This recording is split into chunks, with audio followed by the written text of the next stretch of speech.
elle a patienté jusqu'à ce qu'Allah tabaraka wa ta'ala, au-dessus des 7 cieux, a innocenté Aïcha, notre mère, avec les versets coraniques qui ont été révélés dans Surat An-Nur, et lui a donné l'honneur qu'on puisse évoquer Aïcha et cela ici jusqu'à la fin des temps dans le meilleur des livres qu'il y a sur la surface de la terre, Al-Qur'an Al-Karim.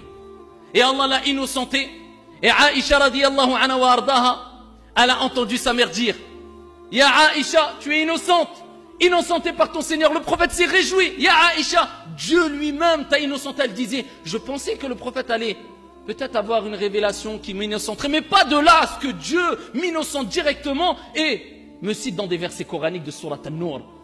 Et là, Aïcha, quand elle a entendu sa mère dire: oh ma fille, dirige-toi vers le prophète, lève-toi, va vers le prophète. Et là, Aïcha, elle a dit: Wallahi, je ne remercierai personne si ce n'est Allah. Et elle a rappelé que le prophète, on l'aime, et que le prophète, on le suit, mais qu'on n'adore qu'un Dieu unique.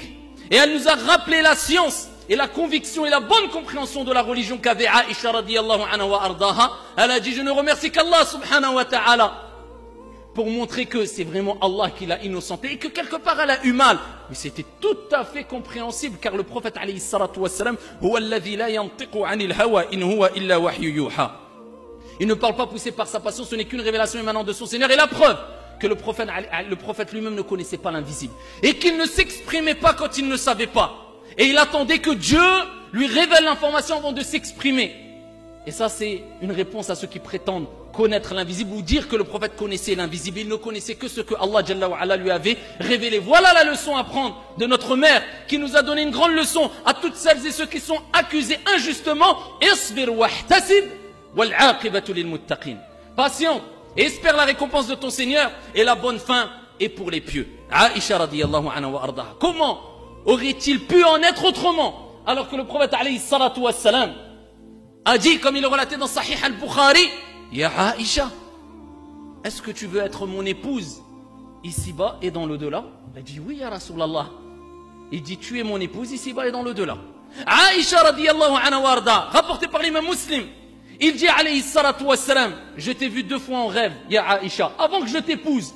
Avant que le prophète se marie avec elle, il l'a vu 2 fois en rêve. Et il dit: je t'ai vu dans une étoffe de soie.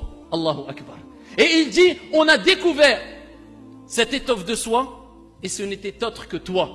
Radiyallahu anha wa ardaha. On a présenté Aïcha au prophète, alayhi salatu wassalam, dans un rêve, dans une étoffe de foie. Radiyallahu anha wa ardaha. Comment aurait-il pu être autrement alors que le prophète, alayhi salatu wassalam, a rappelé que Aïcha a reçu le salam, le salut, directement de l'ange Gabriel.